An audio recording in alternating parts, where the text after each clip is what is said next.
Hello! Sa magandang umaga, tanghali, hapon, gabi sa inyong lahat. Anong oras man ninyo napapanood ang video ito? Tayo po muli ay tutunghay ng ating pagbasa para sa araw po ng Huwebes, August 1, 2024. Hahanguin natin ang mabuting balita sa Ebanghelyo ni San Mateo, ang kabanata 13, mga talatang 47 hanggang 53. Noong panahong iyon, sinabi ni Jesus sa mga tao, ang paghahari ng Diyos ay katulad din ng isang malaking lambat na inihagis sa dagat at nakahuli ng sari-saring isda. Nang mapuno ay hinila ito sa pangpang at naupo ang mga tao upang pagbukod-bukurin ang mga isda. Tinipon nila sa mga sisidlan ang mabubuti, ngunit itinapon ang walang kwenta. Gayun din ang mangyayari sa katapusan ng daigdig. Darating ang mga anghel at ihihiwalay ang mga makasalanan sa mga banal at ihahagi sa mga makasalanan sa maningas na pugon. Dooy mananangin sila at magngangalit ang kanilang ngipin. Naunawa na ba ninyo ang lahat ng ito? Tanong ni Jesus. Opo, sagot nila. At sinabi niya sa kanila, kaya nga ang bawat iskriba na kumikilala sa paghahari ng Diyos ay tulad ng isang puno ng sambahayan na kumukuha ng mga bagay na bago at luma sa kanyang taguan. Nang masabi na ni Jesus sa mga talinghagang ito, siya'y umalis doon. Pagpalain po ng Diyos ang pagkabasa ng kanyang mabuting balita.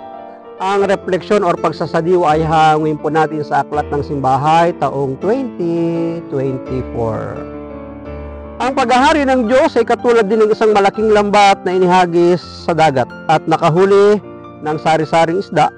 Nang mapuno ay hinila ito sa pangpang at naupo ang mga tao upang pagbukod-bukurin ang mga isda.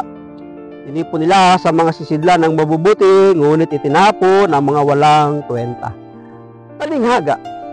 Ito po ay mga may ikling salaysay kwento, pwedeng totoong nangyari, pwedeng katang-isip ng nagsasalaysay, ngunit may makalangit or spiritual na katotohanan. Katulad ng ating Panginoong Yesus, madalas kapag siya ay nagtuturo sa mga tao, ginagamitan niya ng mga patalinghaga upang ganap nilang maunawaan agad ang mensaheng gustong ipaabot ng ating Panginoon. Kagaya sa ating pagbasa, ang paghahari ng Diyos ay inihalin tulad sa paghahagis ng lambat na maraming nahuling isda.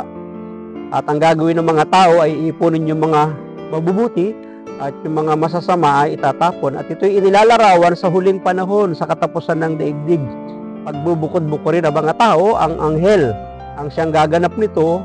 Yung mga mabubuti ay para sa Diyos at yung masasama ay para sa pugon, sabi ng ating pagbasa.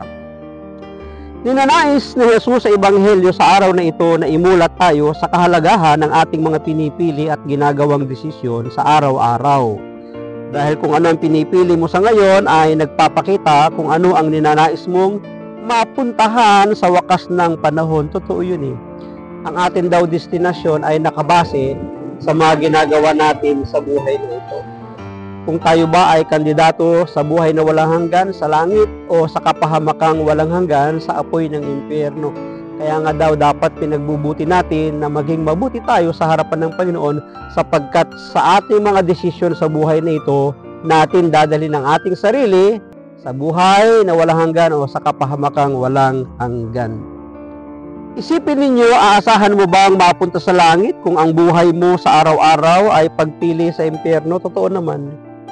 Kahit ang lahat ng tao, tanungin mo, saan mo gusto? Sa langit. Pero ang kanyang buhay ay hindi buhay na papuntang langit. So, diba? Nasa atin po kasing papasya at decision yan eh. Maging malinaw na isang mahabang paglalakbay at paghahanda ang buhay natin dito sa lupa tungo sa mas mahalagang buhay. So, sa buhay na ito, ang tao kapag namatay, hindi po yun katapusan na. Yun ay unang hakbang pa lang para tayo ay pumunta sa ikalawang buhay. Sabi nga na aklat ng Hebreo, pagkatapos ng isang tao ay mamatay, siya ay huhukuman.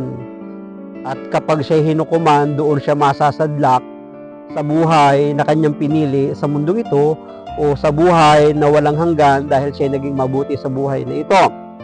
Maging malinaw na isang mahabang paglalakbay at paghahanda ang buhay natin dito sa lupa tungo sa mas mahalagang buhay. Kaya inaanyayahan tayo ni Jesus na magsumikap na piliin ang langit at piliin ang tama kahit na madalas mas nakakaakit ang mali. Totoo naman po yun. Dahil nga tayo tao, minsan may kakulangan, may kahinaan, kaya nasasadlak tayo sa mga maling desisyon, maling pagpapasya at maling pagpipili. Ngunit mahabagi naman ng Diyos sapagkat kung atin pong mimithiin na masunod ang kanyang kalooban ay ipagkakaloob naman sa atin ng ating Panginoon. Tandaan ninyo, magkakaroon ng magandang kinabukasan kung pagsusumikapan natin ang araw-araw nating pamumuhay. Araw-araw nawa nating piliin si Jesus upang hindi tayo maitapon sa impyerno. Kaya nasa atin po talaga yung pagpapasya. Sinabi ni Propeta Jeremias sa pagbasa, nakita ko kapag ang ginagawa niyang sisidlan ay nasira, minamasa niya uli ang luwad at hinuhugisan ng panibago. Ito ang ipinapagawa sa atin ni Jesus habang may panahon pa tayo, lumapit kay Jesucristo at magpanibago. So magpahulma tayo sa ating Panginoong Jesus. Maraming salamat at pagpalain po tayo ng ating Panginoon. Ang akin lang palaging sambit, I love you with the love of the Lord. Bye-bye and bye-bye.